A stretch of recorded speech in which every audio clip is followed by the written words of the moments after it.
Hey guys, welcome back. Happy Sunday. I've got a video here from History on Toast. This is British supermarket classics that vanished from supermarket shelves. I will link this video in the description as always. Um, I don't know that we've done any from History on Toast. I feel like we have.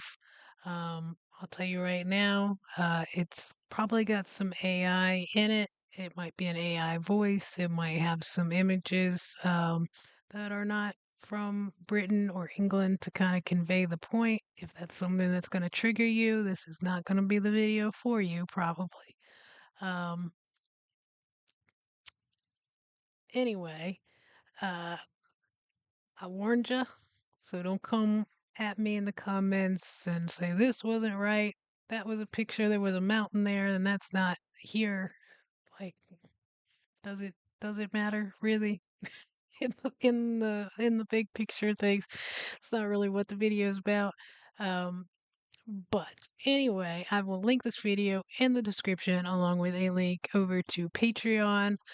You can join for free, get access to videos that are not on YouTube, or you can do a paid um, membership as well to get more access to other videos. Helps me out a lot. And there's also going to be a link in the description of how you can support the channel here on YouTube and get a bunch of extra perks. But yeah, let's go ahead and get this going. You ever walk down a supermarket aisle and swear something's missing? Something from long ago that made your weekly shop feel special? One by one, our supermarket favourites slipped off the shelves and into memory. But we remember them, don't we? I'll wager at least one of these will have you muttering, I'd forgotten all about that. In the days when the frozen foods aisle was expanding its ambitions, you might have spotted a proudly branded Wimpy pack of frozen burgers, taking a name more familiar from the restaurant chain into the home freezer. While information is a little thin on supermarket packs of Wimpy frozen burgers in the UK, the brand's history helps anchor the memory. Wimpy's first UK bar opened in 1954 under J. Lyons and Company. The nostalgic taste image is of a simple beef patty, modest seasoning compared with today's gourmet versions, served in a soft bun or on toast and chips. The frozen version tried to replicate that home comfort burger feel: thaw, cook, bun, maybe some grated cheese. The What kind of patty was that? Why would they have a patty that doesn't even fit the bun? That's crazy. What is that from? Why? Why? try to replicate that home comfort burger feel: thaw, cook, bun, maybe some grated cheese. As supermarket burgers improved and branded fast food names multiplied, these packs quietly fell away from memory.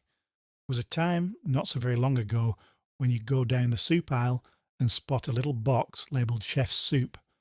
Powdered, yes, just add a pint of water, bring it to the boil, and you had yourself a comforting bowl. The brand was part of Crosse and Blackwell's long-standing stable and stood as one of the early instant meals in British supermarkets. In the memory of those older shelves, Chef's was the sort of product you'd pick when you fancied something warming but quick. Winter evenings, maybe a crusty roll to accompany it. It speaks to a time when convenience was just starting to creep into the home kitchen. Its best flavours are minestrone and thick onion. That slight fizziness of powdered soup in the spoon, the aroma rising as you stirred, it's all part of its vanished charm. Now here's one that takes you back to the cake counter. Lyons Showboats, though technically produced by the bakery's arm of Consul, were small chocolate shell cakes filled with sponge and topped with buttercream, often in pale shades of vanilla, coffee, lemon, a treat for birthdays, special occasions, and those times when a bit of posh cake was called for. Kunzel itself, founded by a Swiss chef working in the UK, was taken over through a chain of acquisitions in the 1960s before Lyons brought the brand into its fold. The style of the showboats, chocolate casing, soft sponge inside, decorated top, offered several flavour twists such as lemon, coffee, and vanilla, though all within that confectionery comfort zone. It's precisely the sort of cake that sat on the shelf beside tins of tea in the mid-century supermarket and then gradually faded as bakery counters and fresh baked goods took over. Those look good, guys. Was it like just like you get assorted ones? That's what it looked like on the box. 'Cause it had like I think four different ones. Um, if you guys remember those, let me know like what flavors they were, what you remember. In the 1970s, Smedley's produced cans which contained 6 sausage rolls, ready to heat and eat, perhaps in the oven or under the grill. Many remember the smell: rich pastry, sausage meat, warm oven, rolling out in greaseproof paper. It was simple, perhaps a bit humble, but satisfying. The flavour was the classic sausage roll flavour, seasoned meat in pastry, nothing too fancy, but it definitely did not lack in flavour. Tins of the time Hey, was that something, was it more like, well, you guys don't have that. We like our biscuits that we do, like they come in little tins and but they need to be refrigerated until you're ready to use them. Were these kind of like that? Did they need to be refrigerated? Because I wonder, I know he's saying like a lot, maybe this particular brand is gone. I don't know if there's other ones that replaced it. Because if it's not something refrigerated, it might be something that I might not need to try to look for because I really want to try these sausage rolls. weren't just for beans and fish, but for complete meals or parts thereof, pre-prepared for convenience, and Smedley's sausage rolls were one of the more reliable offerings in the decade. It's a shame they're not around anymore. Abbey Crunch might have been a pantry regular for your family in the 70s. Once labelled the original oat biscuit, it was manufactured under McVitie's United Biscuits in the UK. It had a knobbly oat texture, golden syrup sweetness, and that sense of solid biscuit rather than light cookie. Over time, the product quietly vanished from many shelves. In the dim aisles of long gone supermarkets, you may recall tubs of Superwhip under the Bird's Eye name, a frozen whip up dessert, light and airy, that promised a sort of instant treat. The texture was somewhere between aerated cream and frozen mousse. You'd scoop it, let it Do you do you just not have this brand anymore? Do you guys still have this? Because we have some of this right now in our fridge. We have some pumpkin pie downstairs that I got at the grocery store the other day, and that's what we've been doing is put it in the whipped cream on top of that. Do you just not have the Bird's Eye brand, or do you still have it? Ours, like I said, Bird's Eye. I think I've commented on this on other videos. Bird's Eye here is pretty much only frozen vegetables. I think they do, if they still have them, they do kind of frozen meals that are called like voila or something. Um, it's kind of like a bag of like maybe chicken, a little bit of pasta, and some veggies, and you can just put it in the skillet. Um, but that's kind of all Bird's Eye does here. Now, as for our like whipped cream here, there is a particular brand that does it, and it's just not coming to my mind right now. But there's also always going to be like the grocery store brand as well, that like the knockoff all taste the same. But um, yeah, you guys gotta let me know on that. Is it just that you don't have that brand, or you don't have it at all anymore? soften slightly, and there was that cold, sweet sensation that felt like a minor luxury after the main meal. Ah, yes, meat paste, a curious one and one for the older generation who'll remember jars of it on the lower shelves. Whether it be Bingham's, Shipham's, or Prince's, meat and fish pastes were very much part of the post war British cupboard. You'd spread a thin layer on bread or possibly have it with toast. It was inexpensive, shelf stable, practical. Flavour wise, there were varieties such as beef paste, chicken/beef blends, even fish based pastes. They're still around, albeit rarely these days, but those older jars had character, a dense texture, a savoury fullness, sometimes a metallic note from the can or jar. It's the kind of food that says kitchen of 50 years ago in one bite, and that's why it's a forgotten supermarket favourite. It hails from a time when frozen desserts were evolving fast. Bird's Eye, as a brand, launched dessert lines and whip products of imitation cream whipped topping type. In short, a frozen sweet treat that slipped quietly from shelves as taste and freezer habits changed. Here's one that many will remember with a slight smile. Smash, the instant mashed potato granules marketed by Cadbury in the UK. The product promised you could skip the peeling, boiling, and mashing of spuds. Simply add boiling water, stir, and you had mash. Launched in the 1960s, it Commented on some adverts that we watched, and it had an advert for this, and it like shocked me because as far as I know, Cadbury's it's very much a UK company, but it's chocolate, right? So I was really surprised to see that they had mashed potatoes. And I think some of you had told me that they didn't do it anymore. You weren't sure. Because I remember stopping the video and being like, what? Do you guys still have this? really exploded after an advertising campaign from 1974 featuring the Smash Martians who teased Earthlings for being so slow with their peeling and mashing. The catchphrase for mash, get smash, stuck in many childhood memories. Smash was plain mashed potato style. The flavour lay more in the convenience and novelty than in variant tastes. Later versions introduced cheddar and onion or buttery hints, but in its heyday, the standard was simply potato flavour mash. It stands as a fine example of a lost supermarket food in the sense that this style of instant convenience mashed potato has faded in prominence, though Smash itself still exists under new branding. And now something a little off the beaten path. Omelette Mate by Campbell's in the UK, a ready to add filling you could stir into beaten eggs or pour into a pan to make an omelette with flavour already built in. You'd find variants of chicken and mushroom, Spanish filling, ham and cheese. The idea was convenience.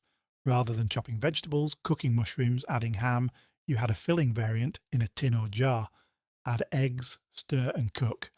These flavours give the immediate flavour palette.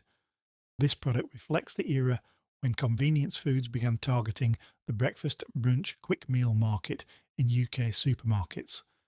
In taste, you'd expect the standard omelette flavour with whatever the tin promised. Today it's tucked away in memory, though some older shoppers will recall seeing it on the shelf. This one might ring bells for many. Findus French bread pizzas.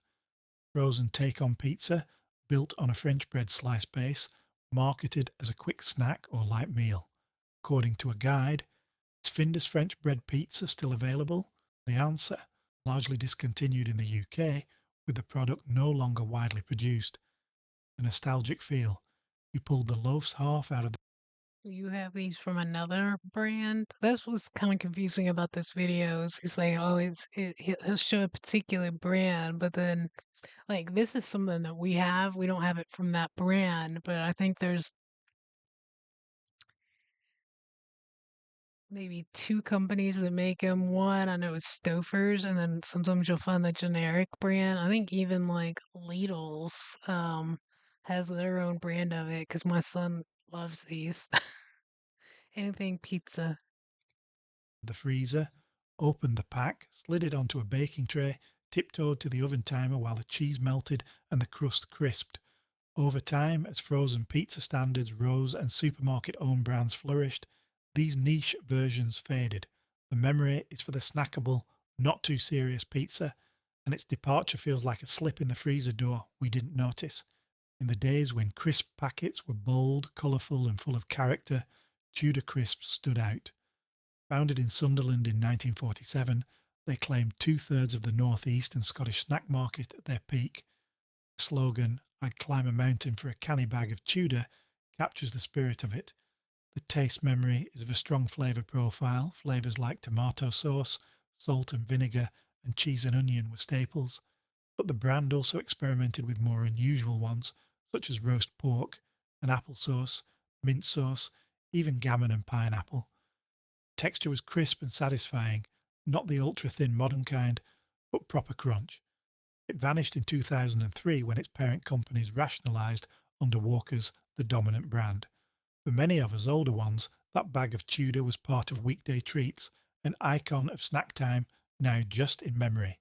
Here's one that sits in the You guys love your tomato sauce, don't you?